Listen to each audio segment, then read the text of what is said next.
चलो सभी लोग इधर देखो। अब इसके बाद जो अलंकार था, आपका अलंकार था अतिशयोक्ति अलंकार। कौन सा अलंकार बाबू?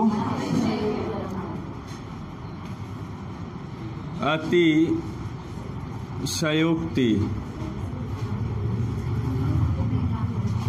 अलंकार, ठीक है। अब देखो अतिशयोक्ति अलंकार है ना, तो सबसे पहले तो इस शब्द को ही देखो। कई बार आपसे बोला जाता अतिशयोक्ति लिखो, तो आप ऐसे लिखते हो, अतिशयोक्ति लिख देते हो। अब मुझे लगता है सभी लोग लगभग ऐसे ही लिखते होंगे जब तक आप जानते नहीं होंगे, है ना।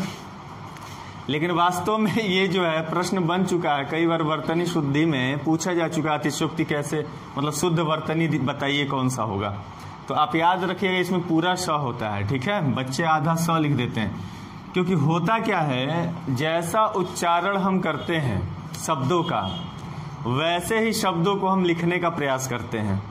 गलत उच्चारण करेंगे तो हम गलत लिखेंगे, सही उच्चारण होगा तो शब्द सही लिखे जाएंगे, ठीक है। तो उच्चारण भी आप सही करने का प्रयास किया करो पढ़ते समय, ठीक है। अब देखो अतिशयोक्ति अलंकार क्या होता है। अतिशयोक्ति, अति का मतलब बहुत अधिक, है ना, बहुत अधिक बढ़ा चढ़ाकर कही गई युक्ति, है ना, बहुत ज्यादा बढ़ा चढ़ाकर कही गई युक्ति को ही हम क्या कहते हैं? अतिशयोक्ति कहते हैं। क्या कहते हैं? अतिशयोक्ति कहते हैं, एक सिंपल भाषा में, है ना। अब इसको परिभाषित कर रहे हैं अतिशयोक्ति अलंकार को, तो कैसे करेंगे? कहता है कि जहां पर लोक सीमा का अतिक्रमण करके या जहां पर लोक सीमा का उल्लंघन करके किसी वस्तु का बढ़ा चढ़ाकर वर्णन किया जाए, किसी वस्तु का बढ़ा चढ़ाकर वर्णन किया जाए, तो वहां पे कौन सा अलंकार होता है? अतिशयोक्ति अलंकार होता है। अब कहता है लोक सीमा का अतिक्रमण करके, मैं लिख रहा हूं, साथ में लिखते चलो, फिर मैं हम लोग इसको समझते हैं, ठीक है। घबराना मत, समझ में आएगा। जहां लोक सीमा का अतिक्रमण या उल्लंघन भी लिख सकते हो करके किसी वस्तु का बढ़ा चढ़ाकर वर्णन किया जाए, वहां अतिशयोक्ति अलंकार होता है।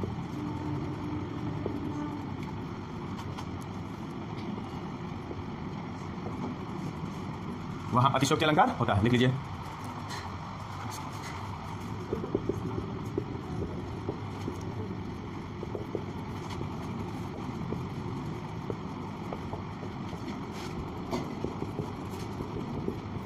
इस उदाहरण को भी लिख लो। डगमगानी है, डगमगानी मही दिग्गज डोले, दिग्गज डोले। चलिए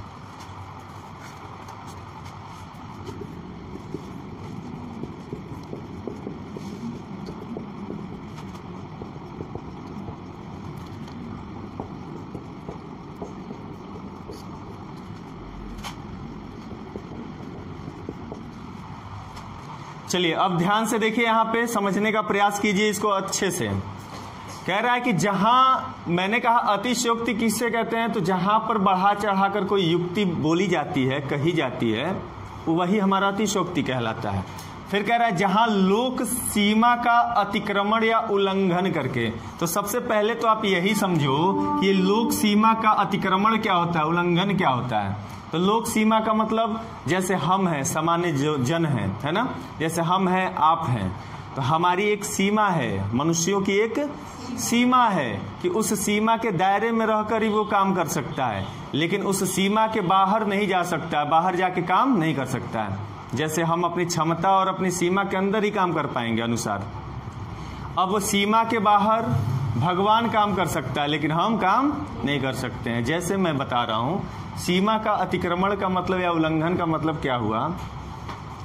जैसे हनुमान जी का नाम सुने हो, तो उल्लेख मिलता है कि वो बचपन में ही सूरज को निगल गए थे, तो उनके लिए संभव है ना। लेकिन अब मैं कहूं कि पवन जाके सूरज को थोड़ा निगल लो तो संभव है, तो हमारी सीमा से परे है। बात समझ गए सीमा का क्या मतलब है यहाँ पे? तो हमारी सीमा का परे, हमारे सीमा से परे है। वो भगवान कर सकते हैं लेकिन हम लोग नहीं कर सकते हैं, ठीक है। तो वहां पे जब बढ़ा चढ़ा के कोई चीज कह दिया जाएगा, वहां पे कौन सा अलंकार हो जाएगा? अतिशयोक्ति अलंकार हो जाएगा। जैसे मान लो विकास है, ठीक है। अब वो पार्क में घूम रहा है, ठीक है। पार्क में अकेले नहीं घूम रहा है, मान लो किसी के साथ घूम रहा है, ठीक है। विकास किसके साथ घूमना पसंद करोगे? किसी के साथ घूम रहा है। अब वो जो सामने जो साथ वाला व्यक्ति है या कोई भी है, वो कह रहा है कि अच्छा ये बताओ विकास, तुम मुझसे कितना प्रेम करते हो, ठीक है। अब विकास कह रहा है कि जितना इस पृथ्वी पे जितना महासागर है, सागर है, उसमें जितना जल भरा हुआ है उतना ज्यादा प्रेम करता हूं तुमसे। अब देखो किस तरह से बोल रहा है। फिर तो जो साथ में वो कह रही है लड़की, मान लो है कह रही है कि मुझे यकीन नहीं हो रहा है। तो कह रहा मैं तुमको यकीन कैसे दिलवाऊं? अपना सीना चीर के दिखा देता हूं। मेरे हृदय में, मेरे दिल में तुम्हारा ही तस्वीर लगा हुआ है, तुम्हारा ही तस्वीर छपा हुआ है। अब बताओ, दिल अब सीना फाड़ के दिखाएगा हनुमान जी जैसे? ऐसा संभव है क्या? ऐसा संभव नहीं है। तो फिर लड़की कह रहे तुम मेरे लिए क्या कर सकते हो? अब विकास कह रहा तुम्हारे लिए मैं चांद तारे तोड़कर लाकर जमीन पर रख सकता हूं। अब इस तरह की भाषा का प्रयोग कर रहा है। तो चांद तारे तोड़ के ला सकता हूं, मतलब क्या है? तो लड़की अगर हिंदी पढ़ी होगी और उसमें अतिशयोक्ति अलंकार पढ़ी होगी तो समझ जाएगी कि अतिशयोक्ति का प्रयोग कर रहा है ठीक है। ये बाला फुसला रहा है, अतिशयोक्ति का प्रयोग कर रहा है, ठीक है। तो समझ जाएगी। तो वहां पे किसी भी चीज को क्या कर दिया गया? बढ़ा चढ़ा कर कह दिया गया है। जैसे एक गाना चलता है, गाना आप लोग सुने होंगे, दिल चीर के देख तेरा ही नाम होगा, है ना। तो दिल चीर के देख तेरा ही नाम होगा, तो नाम होगा क्या? दिल चीर तो मर जाएगा नाम कहाँ मिलेगा? कुछ नहीं मिलेगा। तो वहां पे अतिशयोक्ति अलंकार है। कौन सा अलंकार? किसी भी चीज को बढ़ा चढ़ा कर कह देना, वो क्या है? अतिशयोक्ति है। और वो लोक सीमा का क्या हो रहा है? वहां पे अतिक्रमण हो रहा है। बात समझ गए? तो उसको हम कहते हैं अतिशयोक्ति अलंकार। अब जैसे उदाहरण में हम इसको समझते हैं, यहाँ उदाहरण दिया, लखन सकोप वचन जब बोले, डगमगानी मही दिग्गज डोले। इसका मतलब क्या है? ये लक्ष्मण जी के, जो राम जी के भाई थे लक्ष्मण जी, वहां का प्रसंग है। कह रहा है कि जब लक्ष्मण जी क्रोधित हो गए, सकोप मतलब क्रोधित होकर जब बोले, जब लक्ष्मण जी क्रोध में आकर जब बोलना शुरू कर दिए तो उनके बोलने से पृथ्वी डगमगाने लगी। जो पृथ्वी है वो क्या होने लगी? सिंपल भाषा में भूकंप आ गया। क्या आ गया? भूकंप आ गया, डगमगाने लगी। और दिग्गज डोले, यहाँ पे दिशा तो नहीं दिया है, मतलब इसका अर्थ निकाल लेंगे कि चारों दिशाओं के हाथी कांपने लगे। अब बताओ ऐसा संभव है क्या? इसमें बढ़ा चढ़ा के लग रहा है ना, कहा गया है अगर कोई बोल रहा है तो पृथ्वी डगमगा रही है और चारों दिशाओं के हाथी कांपने लग रहे हैं। तो ये बढ़ा चढ़ा के कही गई युक्ति है। इसलिए यहाँ पे कौन सा अलंकार होगा? अतिशयोक्ति अलंकार होगा। जैसे अब इतना गम में डूब गया विकास, उसके बाद तो डायलॉग क्या मार रहा है कि मैं इतना रोया था मैं उस दिन, ताल तलैया सब भर डाले। आके अपने दोस्त से कह रहा है। और उसके बाद वो लड़की होशियार थी, समझ गई कि अतिशयोक्ति का प्रयोग कर रहा है, छोड़ के भाग गई। तो अपने दोस्त के पास, पवन के पास पहुंचा। तो पवन कहा क्या बात है? तो विकास कह रहा है कि इतना रोया था मैं उस दिन का मतलब उस दिन ताल तलैया सब भर डाले। अरे यार इतना रोया था, पूरा तालाब कुआं सब भर गया था। ऐसा संभव है क्या? हमारे रोने से ताल तलैया भर जाएगा?